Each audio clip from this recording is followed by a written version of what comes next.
Hi friends, welcome to Prabhas டாபிக்ஸில் இன்றைக்கி நம்ம பாம்பே ஸ்டைலில் பச்சைப்பயிறு போண்டா எப்படி செய்கிறதுன்னு பார்க்கலாம் வாங்க. இதுக்கு 1 கப் பச்சைப்பயிறு நல்லா வாஷ் பண்ணிவிட்டு ஒரு 4 மணி நேரம் வரைக்கும் ஊற வைக்கணும். நல்லா வாஷ் பண்ணி தண்ணி ஊற்றி ஊற வச்சாச்சு. இது ஒரு 4 மணி நேரம் ஆனதுக்கப்புறம் ஒரு மிக்ஸி ஜாரில் சேர்த்து கொரகொரப்பாக அரைச்சிக்கலாம். இது கூட பச்சை மிளகா, ஒரு துண்டு இஞ்சி, பெருஞ்சீரகம்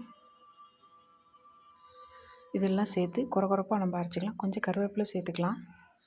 ஓரளவுக்கு கொஞ்சம் கொஞ்சமாக இதே மாதிரி ஒவ்வொன்றா போட்டு அரைச்சி எடுத்துடலாம். தேவையான அளவு உப்பு,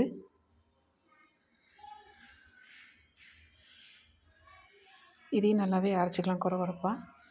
இது எல்லாத்தையுமே ஒரு பவுலில் ட்ரான்ஸ்ஃபர் பண்ணிக்கலாம். இது ரொம்ப டேஸ்ட்டு நல்லா வரும் ஃப்ரெண்ட்ஸ், ட்ரை பண்ணி பாருங்கள். இது கூட ஒரு ஸ்பூன் கடலை மாவு, கொஞ்சம் பெருங்காயம் சேர்க்குறேன். கொஞ்சம் நேரம் ஊறட்டும். இதில் கொஞ்சம் ஒரு பெரிய வெங்காயம் எடுத்துருக்கிறேன். நல்ல இதாகிடுச்சு. இப்போ ஒரு ஹீட்டான கடாயில் குட்டி குட்டி உருண்டைகளாக போட்டு அழகாக பொரிச்சு எடுக்கலாம்.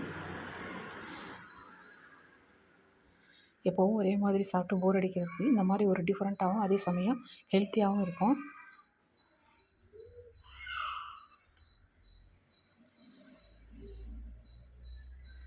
இது கொஞ்சம் சட்டுன்னு செய்யக்கூடிய ஒன்று தான். பச்சைப்பயிறு மட்டும் ஊற வச்சுருந்தாலே போதும். ரொம்ப அருமையாக அழகாக செஞ்சிடலாம்.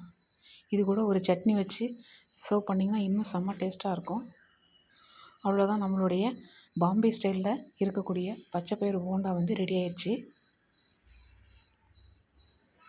பாம்பே ஸ்டைலில் இந்த மாதிரி தான் பண்ணுவாங்க.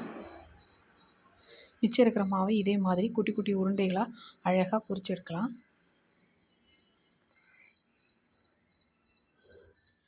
இது குயிக்காக வெந்துடும். ஸோ வெந்தோடனே லைட்டாக திருப்பி போட்டுருங்க. நம்மளுடைய பாம்பே ஸ்டைலில் பச்சைப்பயிறு போண்டா ரெடி ஆயிடுச்சு. நீங்களும் ட்ரை பண்ணி பாருங்கள். தேங்க்ஸ் ஃபார் வாட்சிங்.